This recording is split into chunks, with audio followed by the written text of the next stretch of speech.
Wow, quel combat spectaculaire jusqu'à maintenant. Ben oui, écoute, les deux premiers rounds, Alex Morgan qui a facilement l'avantage en position debout. Jacob Bond, lui, on le voit, se débrouille bien, se défend bien, essaye des choses, mais veut amener absolument le combat au sol. Alex Morgan, lui, ne veut pas parce que jusqu'à maintenant, il sait, s'il continue comme ça, va aller chercher la ceinture. Alors, Jacob Bond, lui, doit absolument pour le troisième round tenter de l'amener au sol pour que ça fonctionne. Et puis Alex Morgan, lui, ben, va garder le combat debout. Donc, on se retrouve maintenant pour la troisième ronde. Donc ça va être une ronde déterminante pour Jacob Bond s'il veut espérer gagner ce combat. Ben écoute, encore une fois, de manière informelle, pour moi, Alex mène 2 rounds à 0. Alors, je ne sais pas ce qu'on a dit dans le coin à Jacob, mais il doit tenter de finir le combat, pas juste gagner le round. S'il gagne le round, il perd 2-1. Donc, il faut qu'il espère de mettre KO Alex. Mettre KO ou faire la soumission. Là, en ce moment, ça commence très bien le round pour Jacob. Mettre de la pression, n'a pas juste rester en contre-attaque puis laisser Alex se placer puis imposer son rythme. Je pense que les entraîneurs lui ont parlé. Ben, j'espère qu'ils ont été clairs avec lui. Là, ça semble parce que là, il met la pression. Par contre, quand il tient Alex dans la cage comme ça, Alex, jusqu'à maintenant, a toujours su bien se défendre. Là, il est en train même de retourner la vapeur. Et puis, habituellement, Alex s'en sort. Là. Jacob est incapable de mettre Alex au sol. Pour le moment, c'est très difficile pour lui, puis ça lui demande énormément d'énergie. Écoute, l'énergie que ça prend pour quelqu'un d'amener au sol, c'est comme si on lançait des combinaisons sans arrêt, parce qu'on utilise la force physique, puis là, l'acide lactique rentre dans nos muscles. Ah, belle amenée au sol ici. C'est un fauchage de la part de Jacob pour amener Alex au sol. Peut-être qu'il y aura une petite chance, là, justement, de pouvoir rapporter cette dernière ronde. Bien, possiblement. En ce moment, c'est Jacob qui est en avantage, a l'amené au sol, et puis là, tente de contrôler le combat. Tu vois, Alex revient debout assez vite. Bon, Alex, il fait les bonnes choses. Écoute, on l'a dit, hein, s'entraîne au Tristar, s'entraîne avec beaucoup de combattants de haut niveau et puis est capable de se défendre des amener au sol. Là, encore une fois, Jacob qui est résilient. Exactement. Ouais, il est très résilient dans son attaque, là, veut vraiment amener son combat au sol. Là. Ça porte pas fruit. À chaque fois, Alex revient sur ses pattes contre comme un chat. Ben oui, écoute, il est très agile et puis ça fonctionne bien pour lui. Il revient en position debout, puis là, en ce moment, recommence à imposer. On peut dire que Jacob n'est pas capable de solutionner Alex, la technique d'Alex. Non, pas pour le moment. C'est vraiment Alex qui s'impose. Tente de lancer une droite, puis ne touche pas. Ouais. On peut voir que Jacob est un peu fatigué. Là. Je pense que le fait que vous voulez amener Alex au sol, une belle uppercut ici de Alex. Ouais. C'est ça. Jacob, là, il tente de mettre un peu de pression, mais il la met un peu tout croche parce qu'il est fatigué, tu l'as dit. Il va falloir qu'il change son style. Il faut qu'il revienne à ce qu'il a commencé au début du round. Là. Au début du round, ce qu'il a fait, il a mis beaucoup de pression, il a réussi à l'amener au sol. Là, il faut qu'il refasse la même chose. En ce moment, il accepte que Alex s'impose. Tu vois, Alex reste très calme, garde toujours une très belle droite. Ouais, Jacob a réussi à passer une main droite. Un autre droite.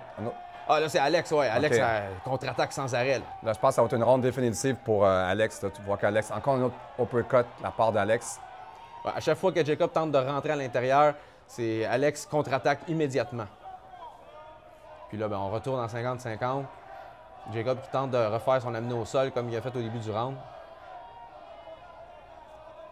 Il est incapable de solutionner la technique d'Alex. Alex place bien ses mains, garde son centre de gravité à la bonne place et là, il se débarrasse de Jacob. Donc, on peut voir que Brown a une coupure au-dessus de l'œil gauche. Ouais, là, Alex, lui, il n'a pas besoin de mettre plus de pression que ça. En ce moment. Il sait qu'il gagne le combat. Hein. Ouais, en ce moment, il gagne le combat, s'en va vers la ceinture, le championnat. Belle tentative avec un coup de genou. Là, on voit que gauche, droite de placer. Ouais, Jacob, là, au moins, il met la pression. Là. Il reste pas calme et puis il tente de rentrer des combinaisons. Ouais, se retrouve... Oh, a tenté l'amener au sol. Alex a bien sprawlé, mais Jacob a trouvé une ouverture et puis est allé chercher le dos. Là, Alex est en difficulté. Là. Il pourrait se faire... Là, Jacob a réussi à mettre un crochet. Fait que là, il commence à avoir plus de contrôle sur Alex. Ça va être plus difficile pour Alex de se relever à ce moment-ci. Ça peut être dangereux pour Alex présentement parce qu'il peut se faire prendre avec un intercommand. Oui, en ce moment, c'est ce que Jacob recherche. Là, il met son crochet, puis le ceinture tente d'aller pour un étranglement arrière. Là. C'est pas beaucoup de temps. Alex se défend bien. Alex réussit à enlever le bras de Jacob. Mais là, Jacob a rentré les deux crochets. Là, c'est dangereux pour Alex. Là, il porte beaucoup de coups. Il va falloir qu'il se défende. L'arbitre, à un moment donné, va l'avertir. Là, c'est bon. Là, Alex a bien réussi, s'est retourné.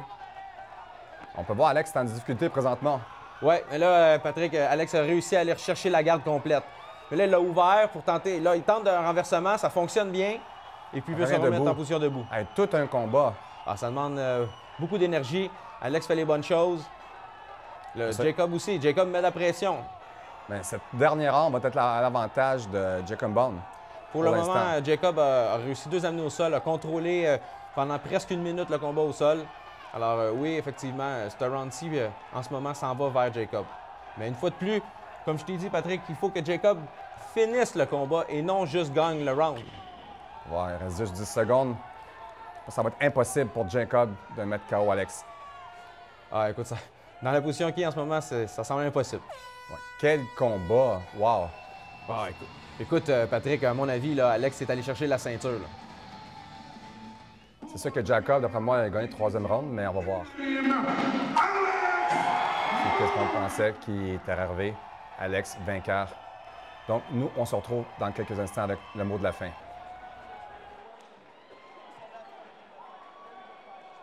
Donc, on a assisté à une très belle soirée, 3 combats spectaculaires. C'était fantastique. On a eu le droit de tout. Là. On a eu le droit à un gros KO de la part de Thomas Godin face à Kevin Walker.